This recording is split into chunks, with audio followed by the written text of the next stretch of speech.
Bonjour à tous. Alors aujourd'hui, il y a une maman qui s'est suicidée. On a vu ça sur tous les réseaux sociaux. Et elle s'est suicidée parce que Laz lui a retiré son enfant. Parce que Laz passe son temps à retirer les enfants aux parents, à voler les enfants. Et je me demande combien il faudra de témoignages d'enlèvement d'enfants abusifs de l'État. Combien il faudra de vies brisées de parents, de familles pour que ça bouge dans ce pays. Pour que les gens arrêtent de croire à ce qu'on leur raconte, pour que les gens se rebellent, se réveillent. Je me demande jusqu'à quand. Hier, sur notre Discord, une maman est venue pour nous dire qu'on voulait lui retirer ses 4 enfants. Et c'est parti en fait d'une de ses petites filles qui avait un gros bleu parce qu'ils ont un grand terrain, ils sont 4 enfants qui jouent comme tous les enfants du monde, qui ont des bleus, des griffures, des coupures. Et donc l'institutrice s'en est mêlée en lui demandant ce que c'était que ce bleu, si c'était fait à la maison, si c'était maman, si c'était la petite fille. Je lui ai dit c'est peut-être maman, je sais pas. Et de là, un signalement a été fait. Mais il faut arrêter. Non mais il faut arrêter. Est-ce qu'on va devoir élever nos enfants dans des boîtes à coton pour qu'il n'y ait pas de traces, pas de coups, pas de si. Faut vraiment, mais ça devient. Les instituts deviennent des collabos. Mais qu'est-ce que c'est que ce délire? Donc en fait, à un moment donné, il va falloir que vraiment, dans ce pays, on dise stop, on dise non, on se lève. Et il va falloir qu'on trouve des solutions pour que ces gens-là soient condamnés. Parce que il faut savoir que les conseils généraux sont responsables de tout manquement commis par les services de cette mal nommée ASE, Aide sociale à l'enfance. Alors pourquoi? Parce que chaque placement d'enfant rapporte 50 000 € par enfant placé. Ça, c'est le premier point. Ensuite, ce qu'il faut savoir, c'est que l'éducation nationale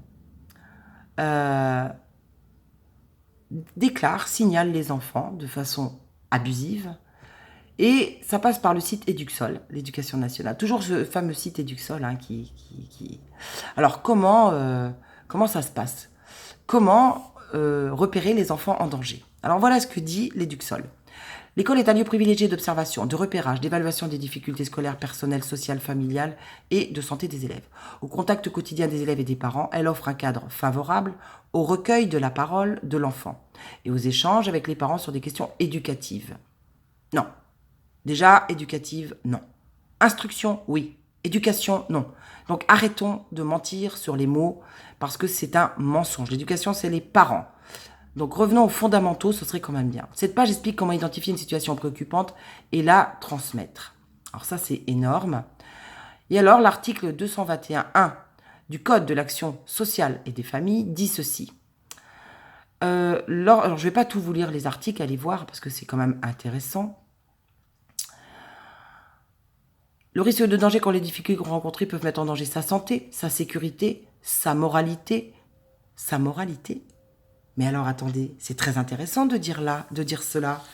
Parce que l'école, actuellement, ne met-elle pas en danger nos enfants, sur justement cette fameuse moralité dont vous parlez? Donc en fait, ça voudrait dire quoi? Qu'il faut qu'on attaque l'éducation nationale pour mise en danger de nos enfants, selon l'article 221.1 du Code de l'action sociale. Parce que quand on met les droits sexuels dans les écoles, eh bien on met donc nos enfants en danger.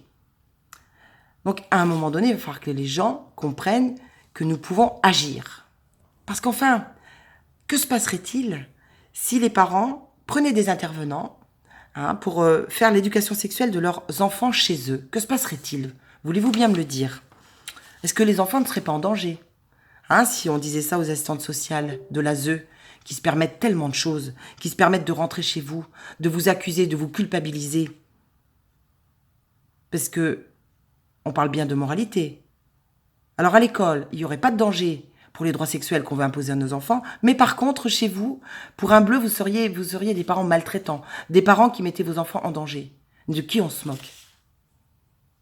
En tant que parents, aujourd'hui, nous devons signaler les conseils généraux pour mise en danger de nos enfants. Nous devons le signaler. Nous devons écrire aux conseils généraux, leur dire, écoutez, l'école met mon enfant en danger. Qu'est-ce que je dois faire? Comment je dois m'y prendre? Puisqu'ils acceptent les droits sexuels, puisque personne ne dit rien.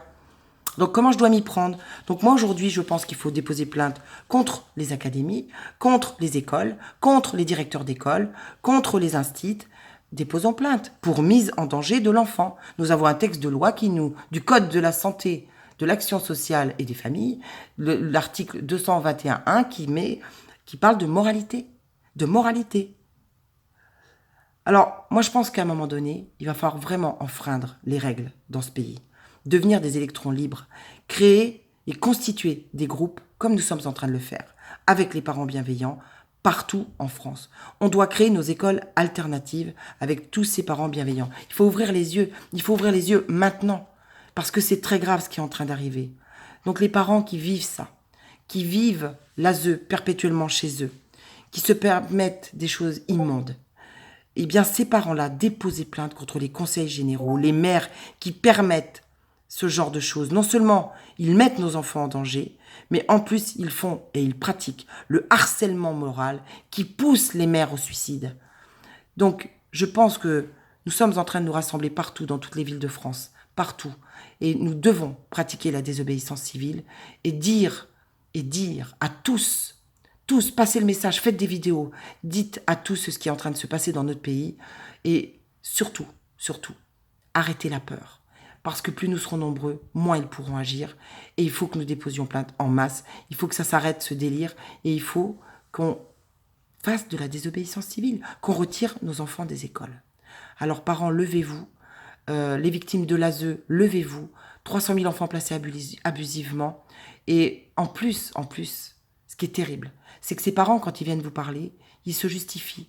Ils vous disent, mais moi, vous savez, en plus, j'ai un grand terrain, mes enfants peuvent jouer, ils ont de la place. Mais qu'est-ce que c'est que ce délire? Qu'est-ce que c'est que ce délire alors que l'État est en train de vacciner nos enfants à outrance, de les rendre malades et qui sont en train de créer des droits sexuels dans les écoles? Et nous, on va se justifier parce que notre enfant aurait un bleu ou une égratignure. Mais où est-ce que l'on va? Vous voyez pas qu'ils nous volent nos enfants? Vous voyez pas qu'ils nous volent leur santé, qu'ils nous volent leur moralité, qu'ils nous volent tout? Donc oui, levez-vous. Parents de France, levez-vous. À bientôt, mes amis.